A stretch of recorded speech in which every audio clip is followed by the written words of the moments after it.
Assalamu alaikum wa rahmatullahi wa barakatuhu, my dear brothers and sisters. This is your brother in Islam, Imam Saif Murad, excited to announce the launch of a new podcast called Quran in a Year Plus, brought to you by the Islamic Association of Raleigh. In this podcast, we're going to be looking at the entire Quran over the course of a year. To be precise, about a year and a month.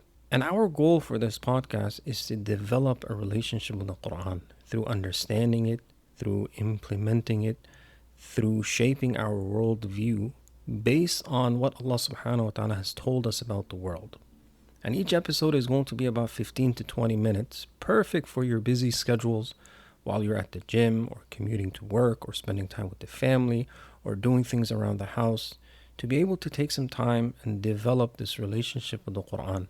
And an episode is going to be posted every single day, inshallah. So we're going to be reading the verses in Arabic and then looking at a simple tafsir, not a translation, because in translation you don't get the entire picture, but a simple tafsir based on the book Al-Mukhtasar fi Tafsir al-Quran al-Kareem. And then once we're done the page and a half, we're going to reflect over, see what the classical scholars have said, what contemporary scholars are saying, and also to see from different sciences, how can I implement this? Now, before all of this, we have to also develop the Quranic mindset, to be able to understand what the Quran is.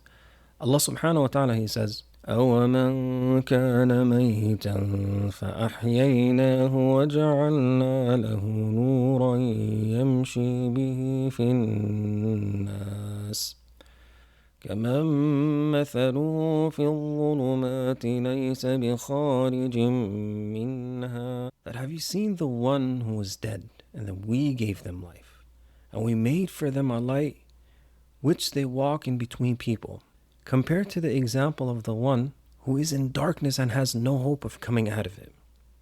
What that tells us is that our mindset when it comes to our faith towards the Quran is that without the Quran, I am dead, and with it, I'm alive.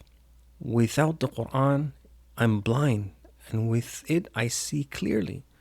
Without the Quran, I'm in misguidance, and with the Quran, I'm guided, and I see my path in front of me. Allah Azza wa Jalla also says, يَا أَيُّهَا النَّاسُ قَدْ جَاءَتْكُمْ مَوْعِظَةٌ مِّن رَبِّكُمْ وَشِفَاءٌ لِمَا فِي الصُّدُورِ وَهُدًى وَرَحْمَةٌ لِلْمُؤْمِنِينَ. That, O people, a maw'idha, a reminder that shakes and touches your heart, has come to you from your Lord, from your Creator, from your Maker, from your Sustainer, from the one who has showered you with all the blessings that you have. They're all from Him. And this book is coming to you from Him. And is also a shifa. It is a cure for what's in the hearts. It removes doubts. It restructures our thoughts. It teaches us our purpose, why we're in this world, where we're going, who we're accountable to, and what's waiting for us. And it teaches us about our Creator, that allows us to know Him, to fall in love with Him, to glorify Him. It is a guidance. It shows us that path. It's clear, lays it out clearly for us. And it is a mercy for the believers. قُلْ بِفَضْلِ اللَّهِ وَبِرَحْمَتِهِ فَبِذَلِكَ فَلْيَفْرَحُوا هُوَ خَيْرٌ مِّمَّا يَجْمَعُونَ. That say that by the fadl of Allah and His mercy, by His bounty, by Islam, by the Quran, by faith, that is what we should be excited about. That we be excited about the fact that Allah has given us faith. He allows us to know Him. He has given us the Quran. We should be excited about that. We should celebrate that. And that is better than that which you accumulate. Imam al-Ghazali rahmatullah alayhi mentions on the etiquettes of reciting the Quran. And we want to apply this to also while we're listening to the Quran as well. That the first thing is that it has to be reverence for the speaker. To understand that this is the word of Allah. This is the speech of Allah subhanahu wa ta'ala. That Allah subhanahu wa ta'ala is addressing us. And it's not just we're listening or reading some random book, but these are the words of Allah Azza wa Jal. And for that, the second point is the presence of heart and avoiding distraction. That a person should try to bring their heart into it, to be as focused as they can, and then as they listen, to reflect over the verses. Because that's one of the reasons Allah subhanahu wa ta'ala sent down the Quran. كِتَابٌ أَنزَلْنَاهُ إِلَيْكَ مُبَارَكٌ لِيَدَّبَّرُوا آيَاتِهِ وَلِيَتَذَكَّرَ أُولُو الْأَلْبَابِ. A book that we have sent down to you that is blessed. No matter what kind of relationship a person develops with the Quran, they will be blessed by that. But one of the main reasons is so that a person may reflect over the Quran And those who have understandings, those are the ones who remember. Number 4 is removing those barriers to understanding. As a person reflects, they need to remove those barriers. And number 5 is personalizing the message, that this is a message to me specifically.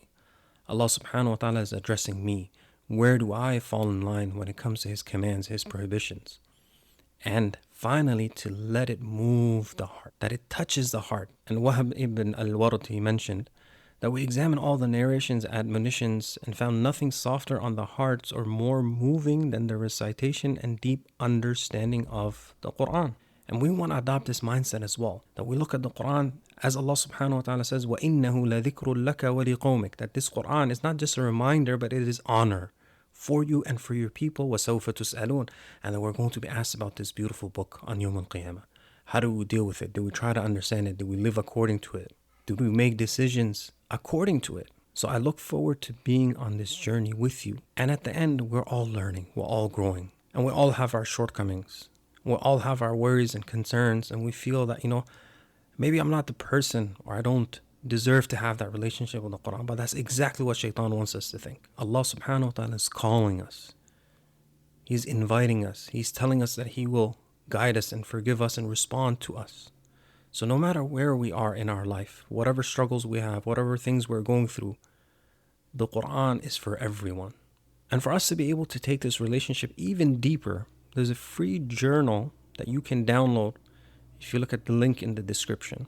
And this journal will be your partner during this journey to be able to see your progress, to be able to reflect, to be able to put your thoughts down, to be able to see your improvement bi'idhnillah. And it's not about perfection, but it's about coming on this journey and growing together.